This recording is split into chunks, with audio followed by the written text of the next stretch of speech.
Welcome back to Blinkers Off. Don't forget, if you'd like to write to us or email us, the address is blinkersoff@31.com.au, and send us your thoughts, whether you agree or disagree with us, but we're interested in what you think as part of the program.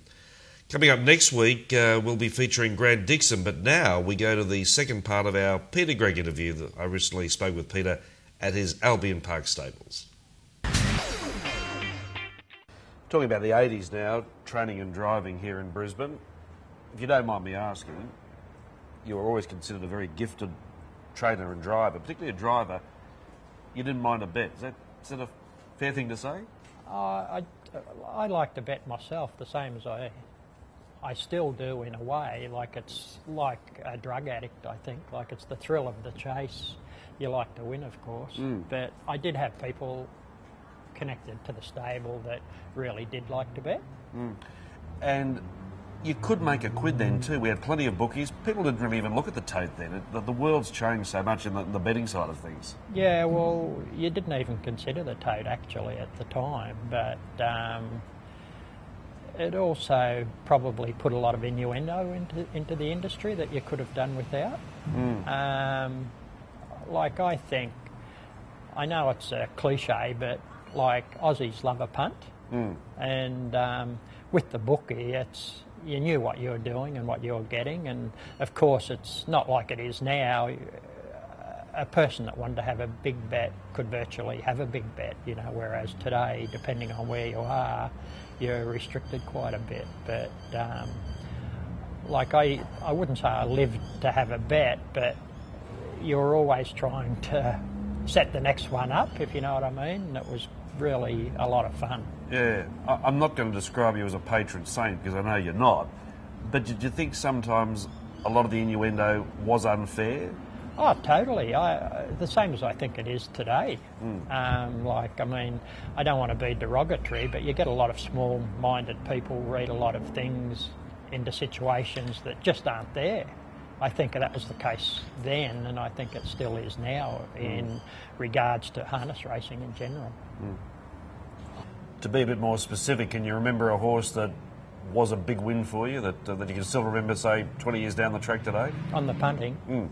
Yeah, well, we had a horse called Salazon, a really well-known owner from Sydney owned it, Neville Johnson, and it was in one set. It had moderate form at Harold Park, and it had for quite some time, and it came up here, and I think just the sunshine and a different environment, and he really was working the place down. And I had a horse called Lopez Lad at the time, who and he was first reserve for this race, but he was the pre-post favourite, and Salazon had been beating him easily on the track, and I actually said to Neville that I was going to back him, but I really liked the horse, and it was the first horse I'd ever had for him.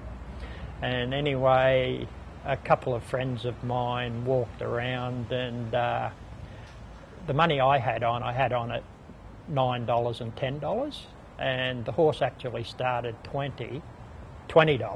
And it was a substantial win. In those days there was about 50 bookies, and you'd walk around and take small amounts at a lower price. And so they wouldn't wind it in. They'd look next door, see it was a better price, and it worked out really well. But the horse won easily. But Neville Johnson, when I rang him up, he said he forgot about it. He was out in the paddock and worming horses, and we had quite a long association till he died after that. Well, at different times he actually used to fly up then, so he couldn't miss. But, you know, that was one time that was a good win for us. You spent a period of time in Sydney, some great names you mentioned you worked for, Joe Elsley, Charlie Parsons. Yeah, well, when after the Lucky Creed era, when I wasn't in Sydney, Merv Wanless, for a couple of years, he took 2-year-olds down, more or less for sale, but to race and sell. And while he was down there, he got a positive swab. And so he came back up here and had a dispersal sale, and I worked for Charlie Parsons, who at the time had Bayfoyle and Sealer Vale Van. I mean, there's still blinkers that he more or less invented, their Charlie Parson winkers, but he was a legend in breaking in and educating horses and that type of thing. And Joe Ilsley, I wouldn't be sure, but on the East Coast I'd be pretty confident in saying he was the first sand track trainer, and genuine sand track. He used to train in the sand hills near where he was stabled. He floated there every day, and he really was a legend. The horses had to be able to go, but he'd have horses that hadn't raced for 12 months. And this actually happened. A horse he was taking to the races, and at Hawkesbury, and we stopped at the old Granville Showgrounds and hobbled it up so he could get his gear right on the way. And the horse bolted in.